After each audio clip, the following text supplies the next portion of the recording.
Hello and welcome to In the Word, your weekday worship guide. My name is Jacob Toman, and I'm here today to chat with you about Numbers chapters 16 through 20. That's what we're going to be reading here this upcoming week. And at first glance, these chapters may seem like an unconnected, disjointed blend of instruction, narrative, and the occasional obituary. If we remember our study questions, though, we will have a much better chance of comprehending how these chapters tell a unified story and give instruction for us today in our daily Christian living. By way of reminder, here are 5 questions to ask when reading the Bible. First, what does this passage say about God? Second, what does this passage say about humanity? Third, how does this passage fit into the bigger picture of the book so far? 4. What is strange, offensive, or challenging in this passage? 5. Based on this passage, what would God say is good or not good in my life? So first off, what does this passage say about God? In the careful instructions for priests and Levites, we learn that God orders his people and his official rituals and ceremonies with specificity. God shows himself to be someone who cares about cleanliness and a provider of water.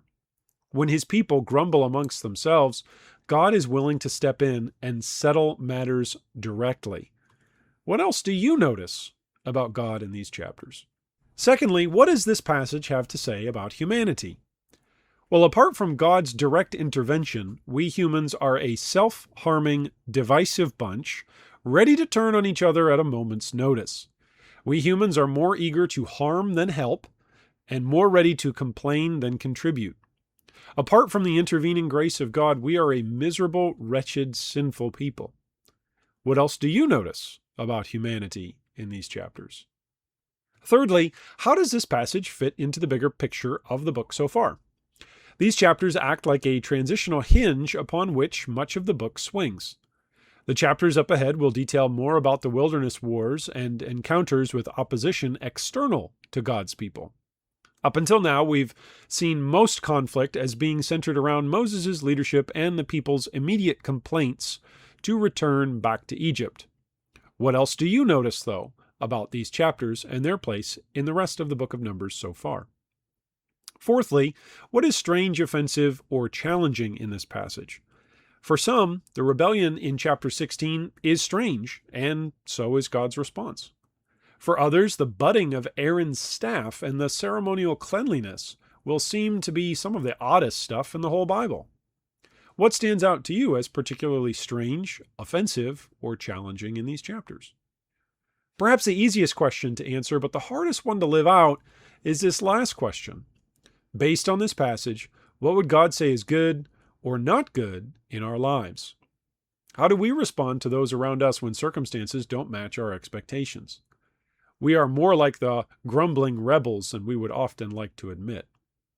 How often do we behave out of momentary outbursts, like Moses striking the rock twice, rather than out of a persistent, enduring, obedient trust that the precise instructions of God are good? How often do we add on to what God has instructed, and in doing so, rob ourselves of a blessing? As you read this week, consider that in spite of all the sin, all the rebellion, all of the ignoring of God's instructions, God himself was faithful, merciful, loving, providing far beyond what was deserved and far beyond what the people could have imagined. The same is true for you and me who have faith in this same God. Though we are miserable, wretched sinners apart from God, we are not apart from God any longer. God has delivered us from the bondage of sin and set us free to live under his good lordship forever. Thanks for joining us, and I'll catch you again next week. Enjoy your reading.